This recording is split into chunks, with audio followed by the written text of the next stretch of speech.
We are all used to seeing MacBooks be $1,000 plus, right? So when Apple comes out with a $599 MacBook, there's a lot of things they're not telling you about how they got the price down that low.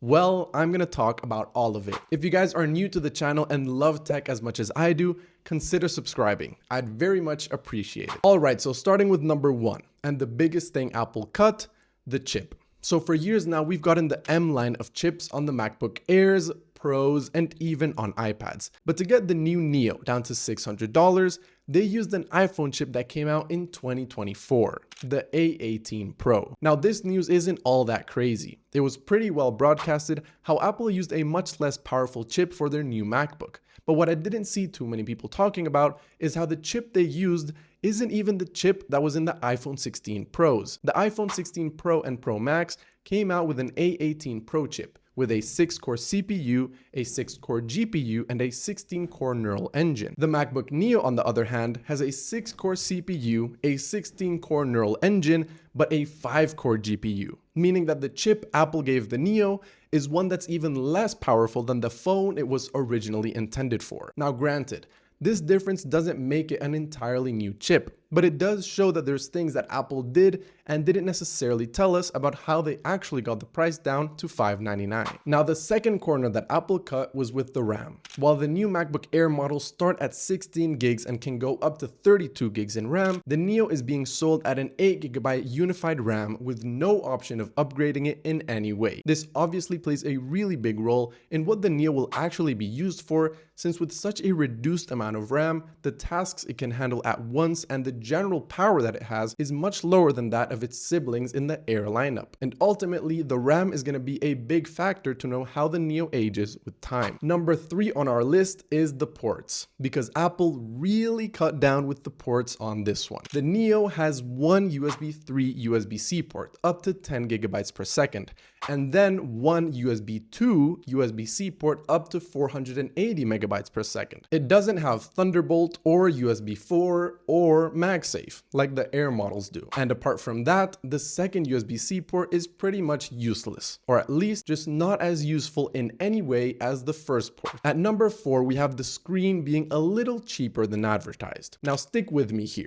The Neo has a 13-inch 2408 by 1506 219 ppi display with sRGB color. The Air M4, on the other hand, has a 13.6-inch 2560 by 1664 224 ppi display with P3 white color and True Tone, which in simple terms doesn't necessarily mean that the screen sucks, but it does show that, again, things aren't exactly as advertised. The Neo will have the same brightness as the other Macs in the lineup, but with lower color capability, size, and resolution. The fifth thing they cut down on was the external display support. So if you're a person that likes using monitors, this part's for you. The Neo supports one external display up to 4K at 60 Hz, but it has to be connected to the faster USB-C port. The 2025 Air M4, for comparison, supports two external displays up to 6K at 60 Hz, so quite a big difference there as well. Not something that I think would put people off from buying the Neo, but I'm sure there are people out there that care about how the quality will look on a monitor. So there you go. Number 6 is the battery and charging. The Neo has a 36.5 watt-hour battery, is rated for up to 16 hours video and 11 hours web, and ships with a 20 watt USB-C adapter. The Air, on the other hand, has a 53.8 watt-hour battery, is rated for up to 18 hours video and 15 hours web, and supports fast charging with a 70 watt USB-C adapter, plus MagSafe. That difference isn't a small one. The Neo's battery size is about 32% smaller than the Air's, and the charging time is also slower due to the 20 watt adapter it ships with, as opposed to the 70 watt adapter that the Air brings. Another thing they downgraded, the storage capacity. Usually in MacBooks, we get a 256, 512, 1TB, 2TB, and even 4TB options. The Neo only allows for up to 512, which for the person who the Neo is intended for, isn't too bad at all. but with some years on the machine, that storage space could get pretty low. And now on the topic of storage,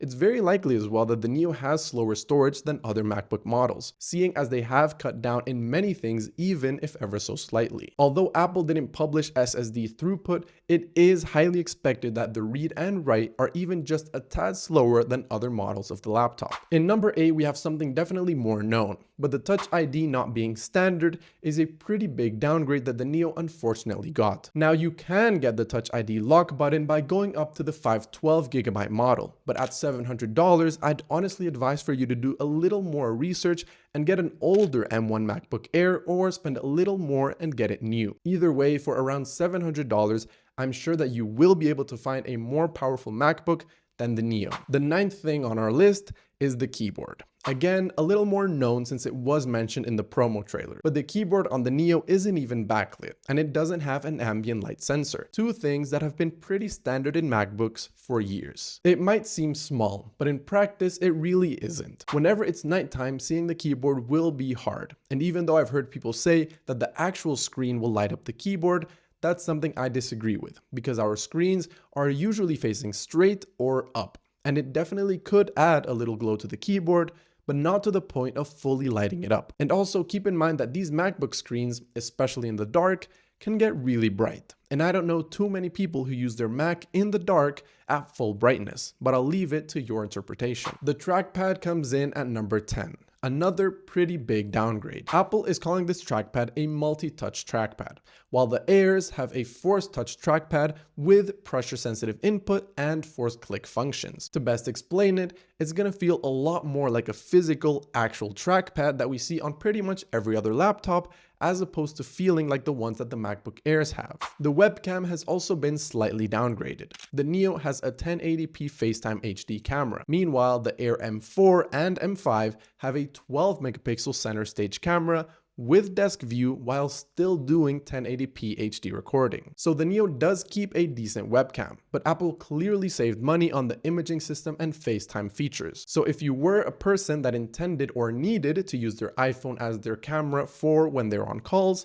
the Neo might not be for you. At number 12, we have the speaker and microphone system. The Neo has a dual speaker setup and dual mic array. The Air M4 has a 4 speaker system and 3 mic array. And the 15-inch Air M5 goes to 6 speakers with force canceling woofers. Now the Neo was obviously never gonna get the system in the 15-inch Air, but it's still worth noting how the Neo is pretty much worse than the Air in every category it can be. This speaker and mic system isn't one that will fully put people off from buying the Neo, but it is good to note that the speaker might be a slight bit worse, as will the microphone. In number 13, we have the Neo being slightly thicker than the Air. The Neo sits at 0.5 inches while the Air is 0.44. To be honest, not a big noticeable difference, but it's there. It's also worth mentioning how if the battery is even smaller and pretty much everything else is worse, and it has a lot less features than its other MacBooks in the lineup, how did it end up being thicker? I'd assume that taking out elements means it's thinner, but apparently not. And well, as for the software, I can very happily say that the Neo does run full macOS without any issues whatsoever. The main thing that Apple wanted us to have the full experience with